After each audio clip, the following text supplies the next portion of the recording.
Yeah, I'm gonna be real with you. I kind of miss the days where Akon was actually, out here making music and stuff. Convict music. Do do do do. Probably shouldn't sing that one.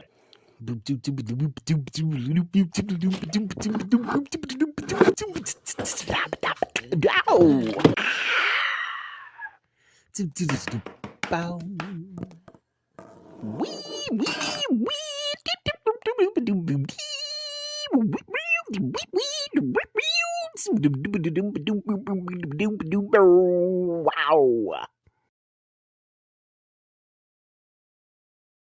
What's up, everybody? My name is Michael Stephenson. Welcome to my YouTube channel. You are currently watching my art/entertainment industry series in which I talk mainly about film, television, with a little sprinkling of music as well as book publishing in there. I ask that if this is your first time on my channel, please go back and watch some of my foundational videos. I call them my foundational videos or some of the earlier videos because in those videos I'm trying to establish a particular lingo or language here for the channel so that in later videos, not only could I potentially make them shorter, as I'm oftentimes a long-winded person, but I won't have to re-explain things that I've already explained, and you'll just know exactly what I mean when I say stuff like the Avatar era or the Lost Effect or Trailer Park, okay? So with that being said, hopefully this is a shorter video today than some of the long ones that I've been putting out. I think I already released my video on totems and artifacts, and I didn't intend for that video to be as long as it got.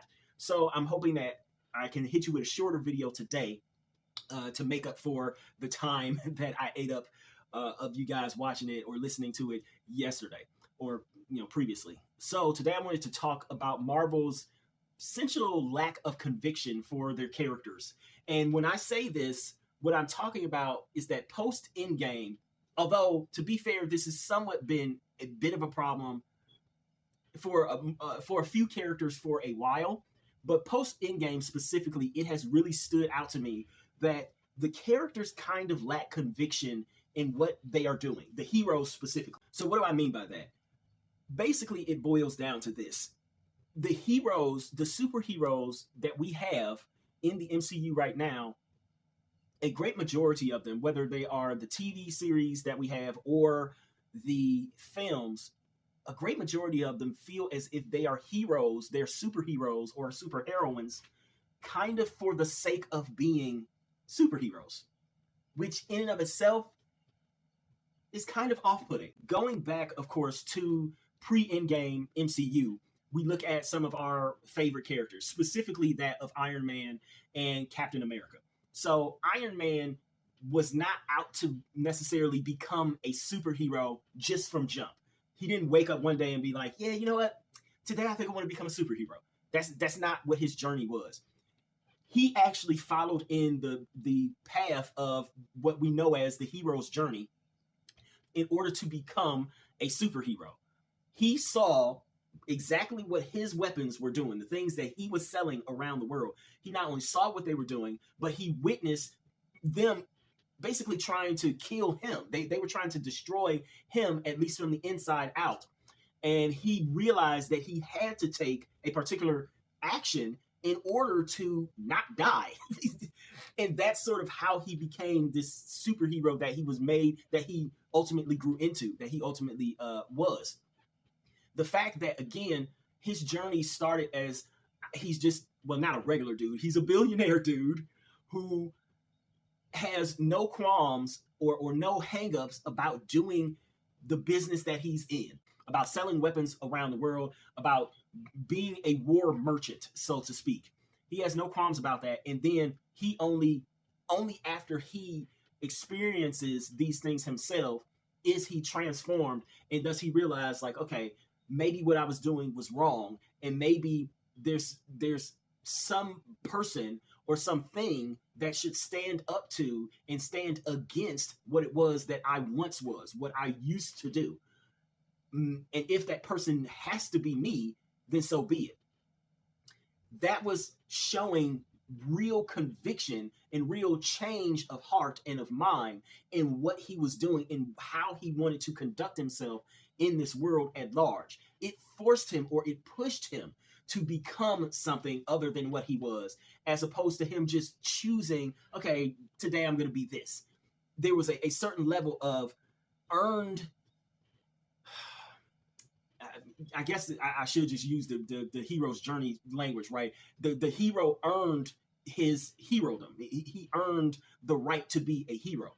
Similarly, in Captain America, at first glance, there's this idea of like, well, he just always wanted to be a hero to begin with. But when you look deeper, what it mostly is that, and this again is one of the reasons why the shield as a metaphor works so well for Captain America. When you dig deeper, you can see that it's not just that he wants to be a hero, but more importantly, that he feels like there is something out there, America, that needs desperately to be protected.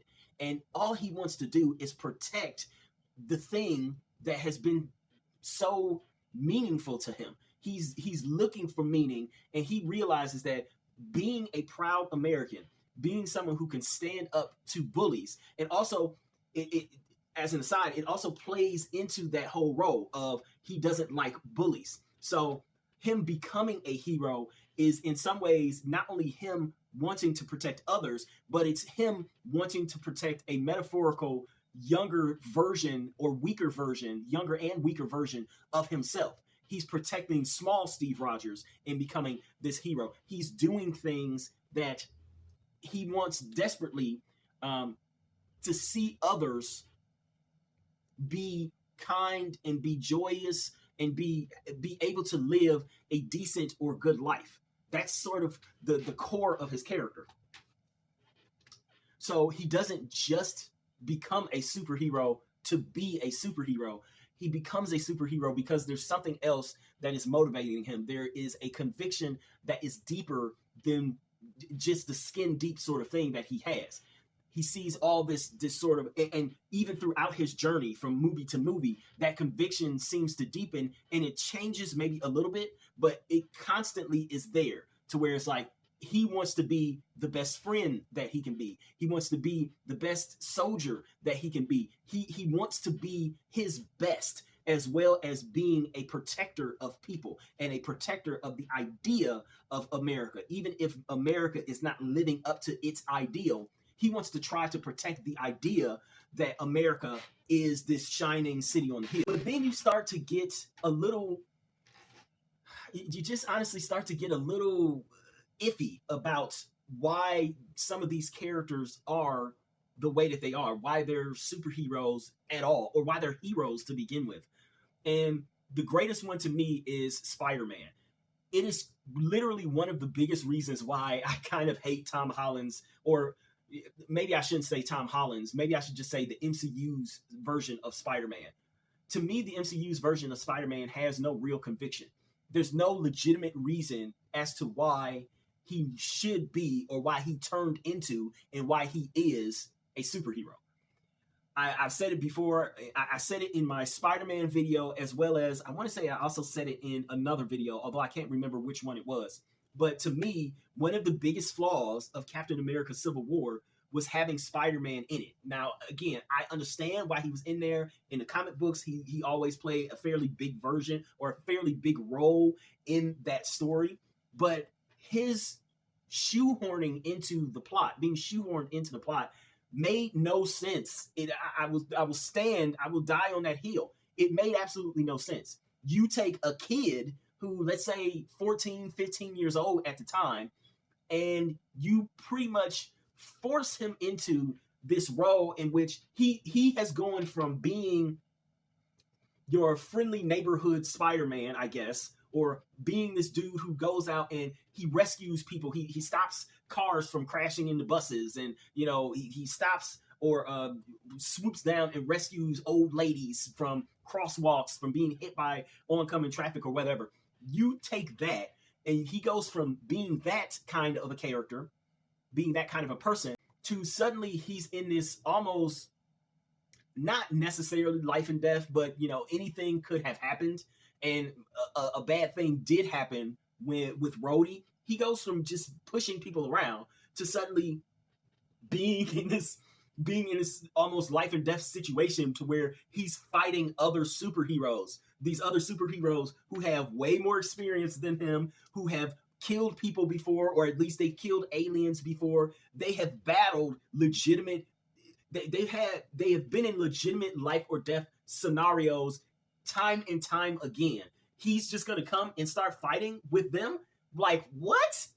It also makes Tony Stark out to be a weird and sadistic a-hole, to be honest with you. It was a dialing, the whole movie in and of itself was sort of a dialing back of all of the character development that Tony Stark had done. But I understand why the writers did it. I understand why the producers did it. I understand why the directors did it, because they wanted to have this storyline in there. And ultimately, it did make sense with the run-up to Infinity War and Endgame.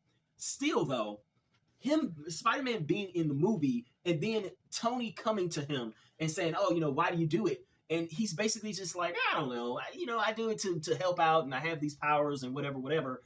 It never feels like he has the conviction to be a superhero.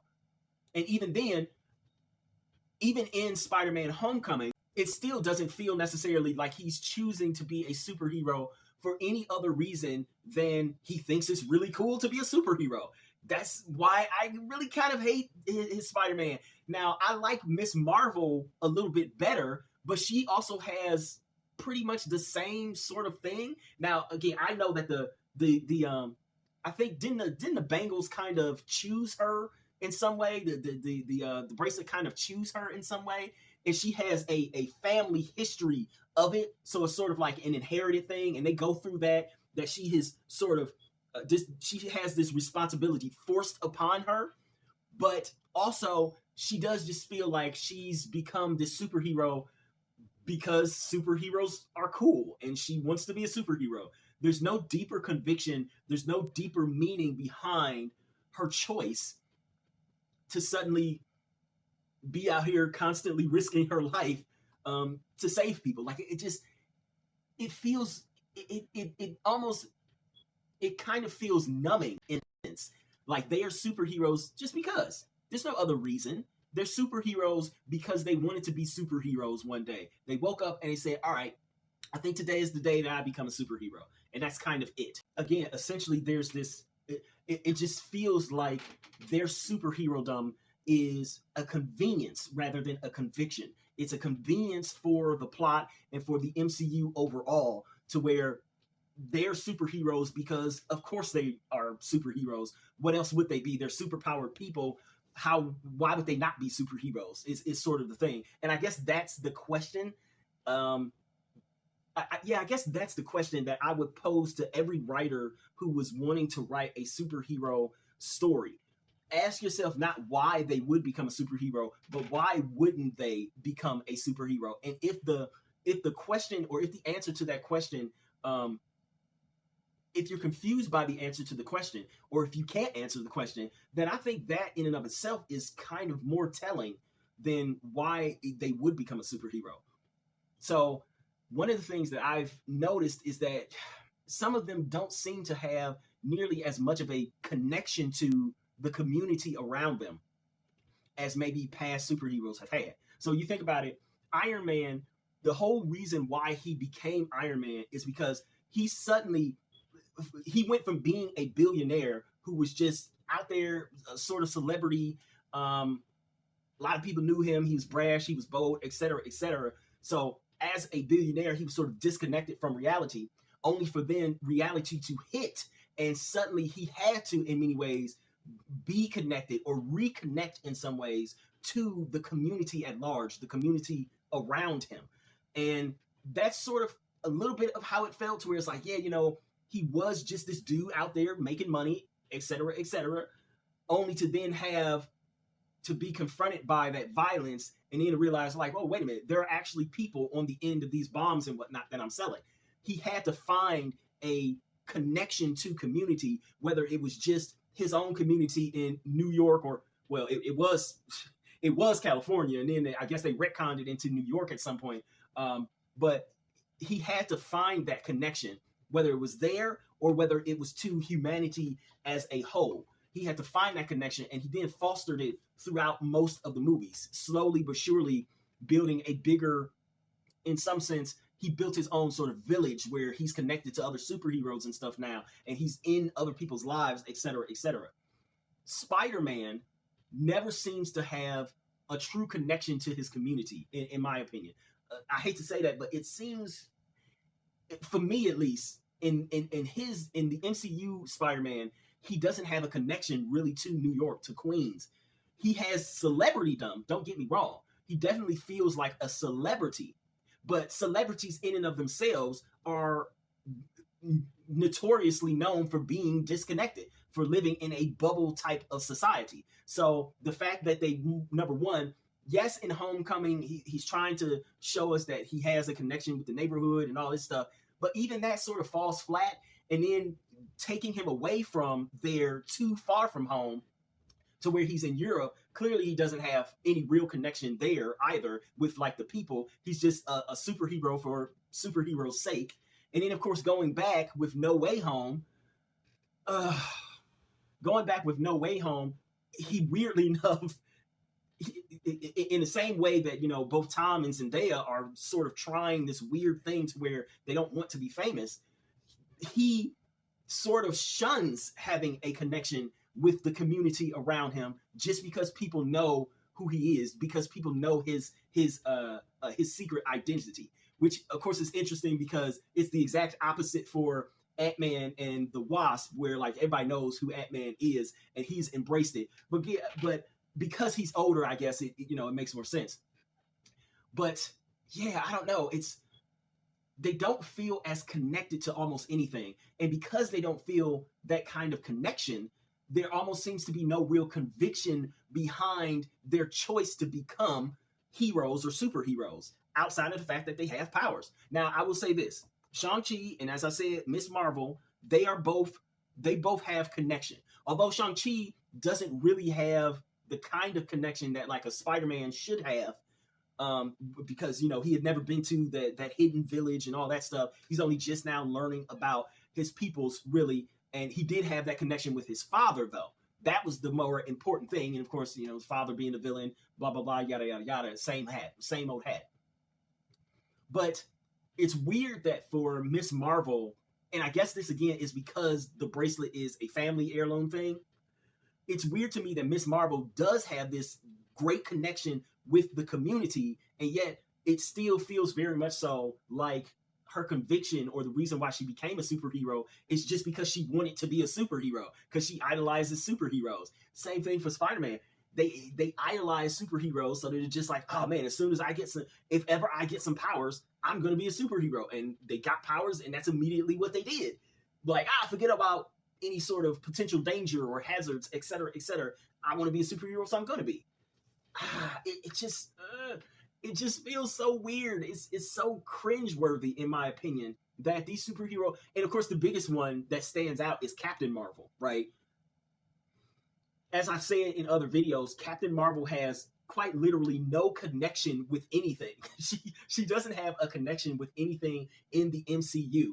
Yes, you could say, oh, well, what about the Kree, or what about the Skrulls? She's supposed to be this sort of savior to the Skrulls in the same way that Paul Atreides is the savior to the Fremen people, right? And of course, you can go back and watch my Dune Part 1 and Captain Marvel are the same movie. You can go back and watch that video of mine where I made that criticism.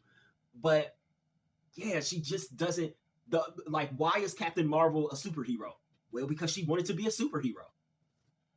Can anybody say anything different? Does she stand for anything outside of being a superhero? And my point is that when you have these kinds of movies and you have the characters being superheroes for the sake of being superheroes, it never feels like enough. It never feels quite right. It never sits quite as well as it should, in my opinion, with the audience, with the consumers. It's always going to feel like something is off, something is missing, something is not quite lining up. For the most part, that's kind of what I'm seeing a lot of. You know, it's hard to talk about the legacy properties that are still going on, Ant-Man, Thor, and Doctor Strange, because they have such a longer history pre-Endgame. But the Eternals, did it feel like they were doing anything? To be honest with you, the Eternals was just it was such a messy story. It's such a messy narrative that it's hard to be like, oh yeah, the Eternals were anything but. Well, I don't even know if I really want to call the Eternals superheroes. To be honest with you, they didn't really do anything all that heroic. Right? Like, not really. And they didn't have a. They tried their absolute best not to have a connection with Earth, with the humans, not to foster the humans and all that stuff, which, when you think about it, was contrary to what they should have been doing. I'm gonna go into that in my own Eternals video coming out here soon. But yeah, I don't know. These superheroes don't seem to be. They don't seem to have the same kind of conviction. They don't seem to have earned. It almost feels like on the hero's journey, where the hero is supposed to figure out why they want to legitimately be a hero. It just feels like a lot of the characters have skipped over that. Like, they either skipped over it, or they really don't care to invest in it all that much. Like, yeah, they mentioned it, but it's like, okay, let's move on from that and get to something else. I kind of felt the same with God, oh my God, with the Secret Invasion series. They had such a potentially great storyline with Secret Invasion, and they just wasted it in such just the worst way possible. Nobody in that series, I almost don't even want to talk about it. It was just so bad. Nobody in that series, none of the characters had any real conviction behind the actions that they took and why they became the people that they became. Not really. You had Emilia Clarke's character. She becomes this sort of Omega type of character, where she has all the powers and all the blood from all of the different Avengers and whatnot, etc., etc. So what?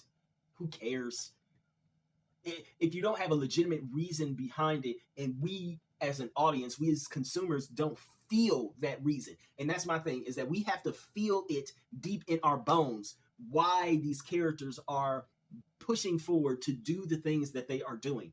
And I think that is missing in a lot of the current MCU films. They just don't have good reasons on as to why they are superheroes. In my opinion, they just don't. They don't. Outside of the fact that, well, the story calls for them to be a superhero, so might as well make them a superhero.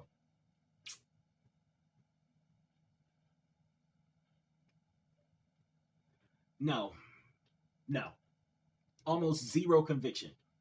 So that's what I'm going to end this video right now for today, because I realized that I wanted to go more into the Eternals, but I think I'm now just going to film the Eternals, my Eternals video, and expand on why I dislike that so much. So I don't have a sign. So while I don't have an official sign off yet, I guess I should do the whole please like, comment, share, and if you so desire and you want to see more, subscribe. But more importantly, I will ask that you please go and purchase one of my books. They are mostly ebooks, and pretty much they are all under $10. See if any of my work is actually any good, if it lives up to any of the things that I'm talking about here on my channel, specifically with the entertainment industry videos. So please go purchase my books. All of my links are down below. Thank you.